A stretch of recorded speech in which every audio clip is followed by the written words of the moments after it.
আগে আমার বালুশাই এতটাই পছন্দ ছিল, যখন খেতাম আর ভাবতাম না জানি কিভাবে বানায়। তবে যেদিন থেকে শিখলাম, আমার বাসার মানুষ আর দোকান থেকে কিনে খেতে চায় না, এতটাই ফ্যান হয়ে গেছে। আসসালামু আলাইকুম, সবাইকে আমন্ত্রণ জানিয়ে শুরু করছি আমাদের আজকের বালুশাইয়ের রেসিপি। একটি বলে আমি 1.5 কাপ ময়দা নিয়ে নিচ্ছি।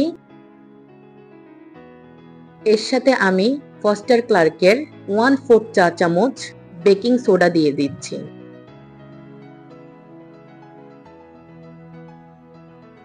স্বাদের ব্যালেন্সের জন্য 1 চিমটি লবণ দিচ্ছি। এখন এখানে আমি 3 ভাগের 1 ভাগ গলানো ঘি দিয়ে দিচ্ছি। এই মিষ্টির প্রধান উপকরণ ঘি, তাই ঘিটাই দিতে হবে। ঘি দিয়ে ভালো করে মেশাতে হবে। মিশাতে মেশাতে এটা ব্রেড গ্রামের মতো হয়ে যাবে, ঝুরঝুরে। এখানে আমি 4 টেবিল চামচ পাতলা টক দই নিয়ে নেব এবং আলতো হাতে মিশিয়ে নেব।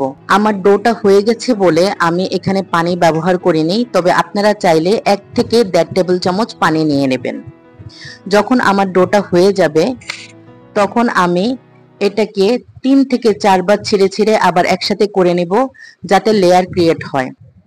আচ্ছা, একটা কথা বলে নেওয়া ভালো, অথেন্টিক বালুশাইতে কিন্তু অ্যামোনিয়া ইউজ করে। আমি কিন্তু অ্যামোনিয়ার পরিবর্তে টক দই ব্যবহার করেছি। এখন এটাকে আমি 30 মিনিটের জন্য রেস্টে রেখে দেব।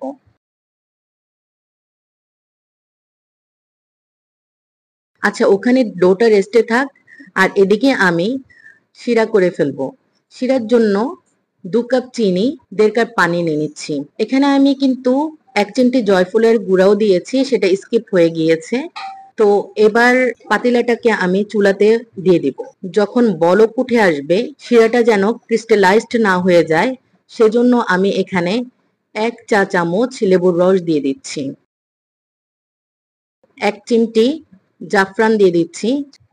এই জাফরান আর জয়ফলের কারণে মিষ্টির প্রতিটি বাইটে কি পরিমাণ যে একটা টেস্ট আসে, তা আপনারা আমার এই ভিডিও দেখে বুঝবেন না। এখানে আমি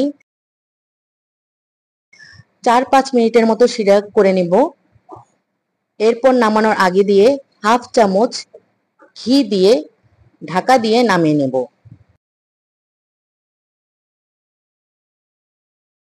এখন মিষ্টির ভিতরে পুর দেওয়ার জন্য এখানে 2 টেবিল চামচ গুঁড়া দুধের সাথে 1/2 চা চামচ ঘি, 1/4 চা চামচ জয়ফলের গুঁড়া নিয়ে নিচ্ছি।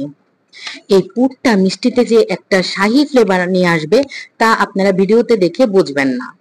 এখন ডোটাকে আমি আরেকটু মুথে নিব। মোথা হয়ে গেলে এরপর আমি ডোটাকে ভাগ করে নিয়ে আসবো। এখানে আমার মোট 10 ভাগ হয়েছে। এবার আমি দেখিয়ে দিচ্ছি কিভাবে মিষ্টিটা তৈরি করতে হয়। আমি একটি ডো নিয়ে এর মধ্যে করে রাখা পুরটা মাঝখানে দিব। এরপর এক সাইডটা এনে মাঝখানে রাখবো। এক পাশ হয়ে গেলে আরেক পাশ এনে মাঝখানে রাখবো। এভাবে করতে করতে আমি পুরা একটি মিষ্টি শেপ দিয়ে নেব। এভাবে প্রতিটি মিষ্টি আমি তৈরি করে নেব। এই মিষ্টিটি 2 রকমে করা যায়, একটা হচ্ছে এই রকম, আরেকটা হচ্ছে গোল গোল করে ভিতরে একটু ট্যাপ করে তৈরি করা হয়। এখন প্রতিটি মিষ্টিগুলোকে আমি কুসুম গরম তেলে ছেড়ে দিব, আর চুলাটা মাঝারি আঁচে রাখবো। একেবারে মৃদু আঁচে ছাড়লে মিষ্টিগুলো খুলে যেতে পারে। এক পিঠ বাদামি হয়ে গেলে আমি আরেক পিঠ উল্টে দিব। এভাবে আমি 15 থেকে 16 মিনিটের মতো মিষ্টিগুলোকে তৈরি করে নেব। এরপর মিষ্টিগুলো হয়ে গেলে আমি প্রতিটি মিষ্টি একটি প্লেটে তুলে রাখবো। এবার আমি আগে থেকে করে রাখা কুসুম গরম শিরাতে মিষ্টিগুলোকে ছেড়ে দিব। এই মিষ্টিগুলো আমি এপিঠ ওপিঠ 1 মিনিটের মতো করে রাখবো। আমি মিষ্টিটা একটু ক্রিস্পি পছন্দ করি, তাই একটু কম রেখেছি। আপনারা চাইলে আরেকটু রাখতে পারেন, তবে এর বেশি রাখার কোনো প্রয়োজন নাই, তাইলে বেশি নরম হয়ে যাবে। এভাবে আমি এক পিঠ হয়ে গেলে আরেক পিঠ উল্টে মিষ্টিটাকে তৈরি করে নিয়ে আরেক প্লেটের মধ্যে আমি 4 টেবিল চামচ গুঁড়া দুধের সাথে গড়িয়ে নিব। এই গুঁড়া দুধটাকে কিন্তু আমি মাওয়া করে নিয়েছি। আসলে আপনারা গুঁড়া দুধের মধ্যেও করতে পারেন, মাওয়া না দিতে চাইলে। এভাবে আমি এক এক করে মিষ্টিগুলো মাওয়াতে গড়িয়ে প্লেটে সাজিয়ে নেব।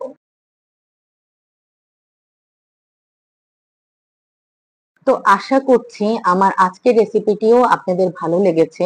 বাসায় অবশ্যই ট্রাই করবেন এবং আমাকে কমেন্ট বক্সে জানাতে ভুলবেন না।